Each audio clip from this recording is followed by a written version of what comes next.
got a A-hole for telling my mom's husband he needs therapy when he tried to guilt me into letting him walk me down the aisle. My mom married her husband James 3 years ago. I, 25 female, was not living with my mom at the time, nor will live in the same state, so I haven't really interacted with him a lot. I got engaged during lockdown last year. We are planning to get married when everything is safe again. I asked my mom if she would walk with me. She said yes. Everything was good. Then James approached me about 2 months ago saying he would like to walk me down the aisle. That he knows he can't replace my dad, but he loves me and my mom, and would love to feel the father of the bride role so I can have someone in it. I told him my mom was feeling the parent of the bride role, and that made me happy. He pushed a little, told me it made more sense for him to do it. I said no. My mom told me he had just wanted to make the suggestion because he felt maybe I would prefer it. I didn't want to fight, so I left it alone. Then he came to me again. He talked about how he lost both his girls. His wife and daughters died almost 20 years ago, and how much it would mean for him to be accepted into that role and would give him the chance to do that with another daughter. He told me even if I don't want it, would I do that for him, so he would have some healing and a chance to be in the role with someone. I said no again, and he told me I must be very cold to know what it's like to lose a father, to do that to someone who lost both his children and is reaching out and offering to do it for you.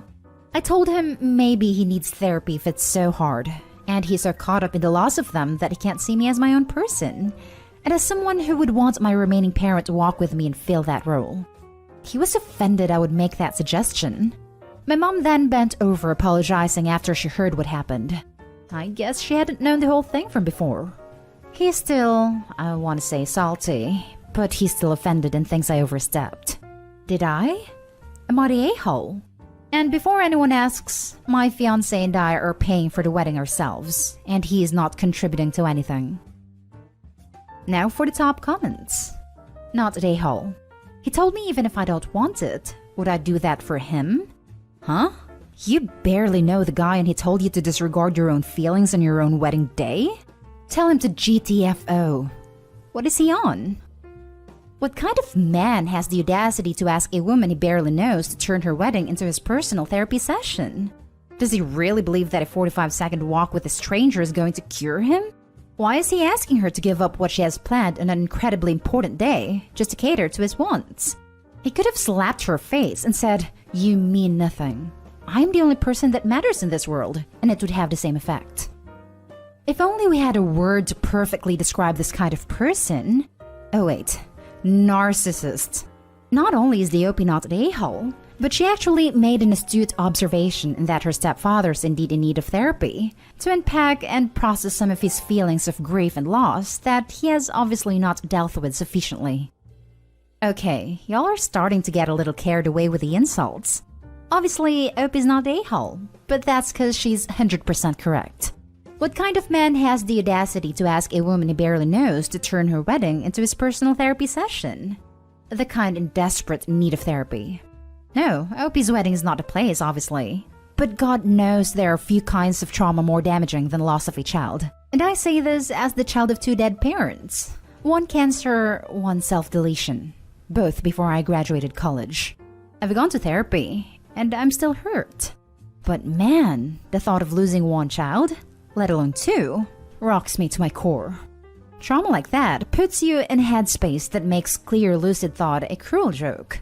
He can only see himself there because he is deeply, deeply traumatized from all the hours, days, years spent sleeplessly imagining all the moments he could have shared with his kids. Cut him some slack before he gets too mean with the name calling. He really does need therapy though. Not a-hole. My dearest cousin JK lost both her parents when she was in her early 20s. When we heard the news that she was getting married, my parents RM and V had a long discussion with each other and decided they would be graciously willing to play the roles normally reserved for parents, hosting the rehearsal dinner, giving speeches, walking the bride down the aisle. So they called JK, and she was simply speechless. Finally, after regaining her composure, she gently told them they weren't even invited to the wedding. Not the a-hole. If you guys were really close and or he's married to your mom for let's say 10 plus years, cool. But he overstepped here, and instead of backing down, he starts to guilt trip you? Now for the next story. Am I the a-hole for being upset that my stepdad left me with nothing? My dad passed away when I was 10. I was very close to him, a real daddy's girl. When he passed away, I was devastated. 3 years after his death, my mom remarried my stepdad. While my stepdad was nice to me and my younger siblings, I did not see him as a father. I saw him as my mom's husband. When I was 17, he asked to adopt me, and I declined. I did not want him to replace my real father, but my younger sisters had no such problem. Because of that decision, I've always felt like he has tried to subtly punish me for not agreeing to the adoption. He has excluded me from many things. When my younger sisters graduated high school, he did a father-daughter trip with them to celebrate, and he didn't do so for me. When they graduated college, he attended their graduations. He did not attend mine as he was feeling unwell, although he never specified what he came down with. He posted multiple times on social media about how proud he was about their achievements, but he has never done so for me. When I got married, I chose to walk down the aisle alone. My stepdad didn't say anything, but I know he was upset as he privately complained to my mom, and she tried to get me to change my mind. After my wedding, he was completely silent on social media. He congratulated me and my husband one time, and then just seemed to forget about it. When my 2 younger sisters got married, he was full of pride and happiness and posted so many pictures, selfies, and long paragraphs about how beautiful the ceremonies were, how wonderful my sisters looked, etc. I always thought that I was overthinking and that these actions could be explained away. At the beginning of 2020, my stepdad was diagnosed with an aggressive terminal illness and he passed away last month. During his last days, he did not want to see me, but he did want my sisters and my mom by his side. I was the only one singled out. I respected his wishes, but it hurt so much. When he passed away, he left handwritten letters for my sisters and nothing for me. My younger sister was his favorite, got over 20 handwritten letters from him, and a special engraved necklace from him. I didn't even get one letter. I feel so hurt. Am I the a-hole for feeling this way? I tried to talk to my husband about this, and he says I'm making my stepdad's death all about myself. I want to talk to my sisters about this, but my husband says it is selfish to do so as they are all grieving. I feel so deeply hurt. Sorry, but you're the a-hole. You kind of excluded yourself. Your siblings were happy to have him as their father. You declined. When my younger sisters graduated high school, he did a father-daughter trip with them to celebrate. Because they had a father-daughter relationship. I did not see him as a father. Your siblings did, so they got him as a father. You got him as my mother's husband, which is how you chose to get him. You excluded him from the father role at your wedding. It doesn't seem like your siblings did, so they got the happy father experience. Again, something you declined. Chose your own path. I mean, he literally asked Opie if he could be her father via adoption, and Opie said no. He wasn't subtly punishing Opie for saying no. He was accepting what she told him about their relationship. She kept reinforcing that lesson, and now she's surprised he didn't think of her as a daughter in spite of her literally telling him not to think of her as a daughter? Yeah, you're the a-hole. I don't understand this position. He asked his stepdaughters while they were children if he could adopt them. Then, he tangibly rewarded the stepdaughters that agreed, and iced out the one that didn't. He was the fully formed adult. He should have treated them all the same relationship with all stepdaughters, adoption or not. Sure, he might be closer to the others, but that is a different issue. Also, sounds like the Opie's mother went along with it. Mom may be the a-hole. We see the opposite on the sub all the time. An Opie vents on the sub about how their step-parents won't respect their boundaries and keeps pushing for a parent-child relationship. This step-parent took Opie at her word and backed off. Opie said did not see him as her dad. Her sisters did. Why would he keep trying to do father-daughter things with a 17-year-old who told him that he is not her dad? You're the a-hole. He asked if he could adopt you, which is him taking you under his wing as a real daughter. You declined, so why should he care for you as if you were his daughter? It's not his duty to take care of you or even care for you if you refused his offer of parentage. You deserve nothing, and you got nothing. Move on. Would I be the a-hole if I say I don't want a father-daughter dance with my stepdad? I'll try and keep this brief because I see similar posts have been posted lately. I, 24 female, am getting married. I asked my mom and stepdad to walk me down the aisle. I said I didn't want a father-daughter dance with him, but offered a spotlight dance for the two of them. They were not happy with that. He asked me if I would ideally like one with my mom, and I was honest that, yeah, I would. But I was trying to be sensitive to everyone's want, so compromising. He went away hurt. My mom told me I should reconsider. She told me it was rude. They went back to me about 2 weeks after the initial discussion and said a spotlight dance for them did not make up for the snub of no father-daughter dance. And especially when it's not that I don't want a parent-bride dance, but I don't want one with him. They told me we needed to discuss it more, so we did. Which I kind of regret now because it was a rehash of the same stuff over and over again. The other night, my mom called and said I need to give this more thought and reconsider doing it. She said that I could have one with each of them, and that would make everyone happy instead of them having a spotlight dance. She said he has raised me since I was 8 and has been a good father figure to me, and has supported and loved me most of my life.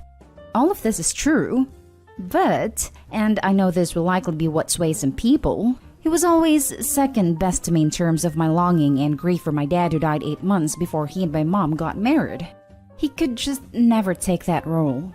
I'm not sure anyone could, because my dad was amazing. He loved and supported me, encouraged me to follow my dreams, thought of me right up until the very end. He left letters and videos for me to mark every milestone he would miss as well as other things.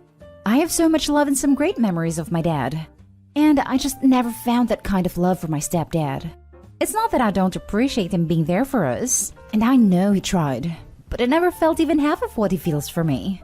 It's part of the reason I never let him pay for college, though he offered. Because I didn't want to feel like I was taking advantage of someone's love for me when that love is not reciprocated. So now I don't know. I could say I have changed my mind, but in truth, I don't want to dance with him. If I had my wish, it would be for my mom, and just my mom to walk me down the aisle. But she would never consider that. Would I be the a-hole if I say I don't want a father-daughter dance with him as my final thoughts on the matter? Now for the comments. No a-holes here. You feel how you feel, but I can also understand why he would be hurt. Yeah, I get it. Not the a-hole. You've already compromised your wedding by having them both walk you down the aisle, which most people view as the most important parent-bride part. While the dance is lovely, I don't think it's as maybe important. Like, if it was missing from a wedding, it would not be as noticed, while a bride not being walked down the aisle would be more noticeable. I don't think you need to compromise further, and I have moved this judgment into the a-hole territory, because despite already getting to both walk you down the aisle, they are requesting more from you on your wedding. No a-holes here. You can't help the way you feel, and if you tried explaining how you feel and why you feel that way, he should try his best to accept it, even if it may be hurtful.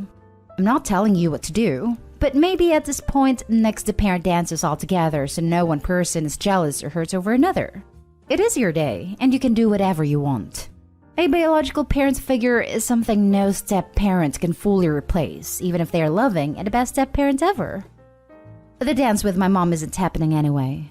I knew it would be off the table, so I just suggested they do one together. It only came up because he asked me directly. Now for the last story. Am I the a-hole for kicking my 3 sisters out of my wedding after they came with their kids? My wife and I got married 2 weeks ago. We wanted a child-free wedding, so we've let everyone know. My family /in-law /friends and relatives, and everyone was okay with it. Except for my family. I have 3 sisters all with kids from 2 to 10. My mom said it was illogical to not allow kids since 1, this never happened in the family, and 2, my sisters live towns away so the kids can't be left alone. After a lot of arguing and others getting involved, I stood my ground and they agreed to not bring kids. At the wedding, no one brought kids. My parents and aunts were already there, but then I saw my 2 sisters arriving with their kids. I immediately went to ask what's the deal.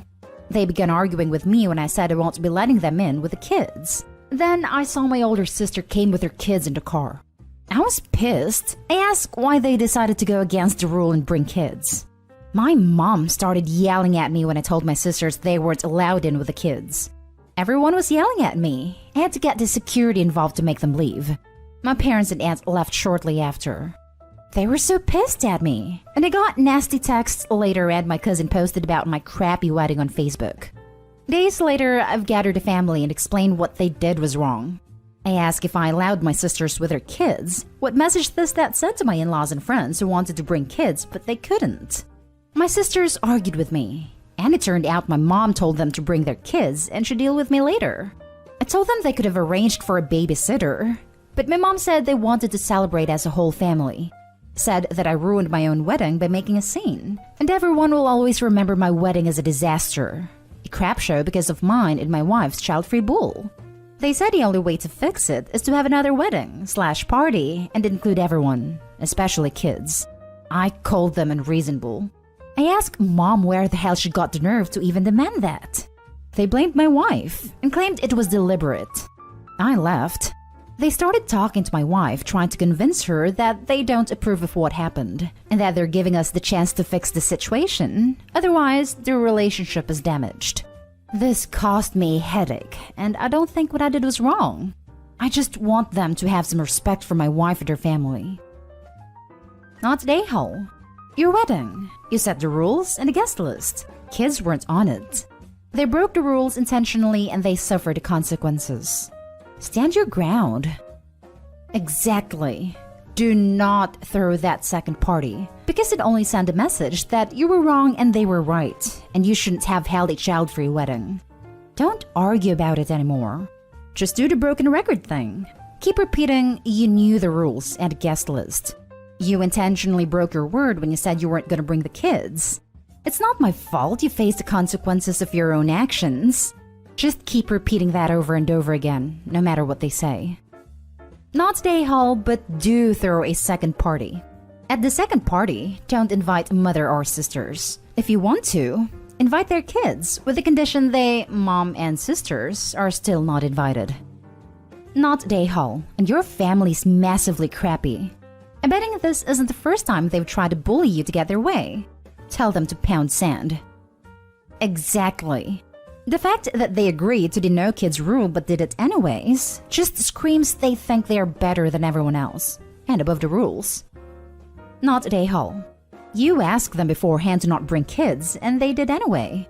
Also, kids count as regular guests for weddings, and it's not cool to bring people that's not invited, especially when you have to pay per person for food, chairs, etc. Right. That in itself is an issue that I didn't have the chance to explain to them.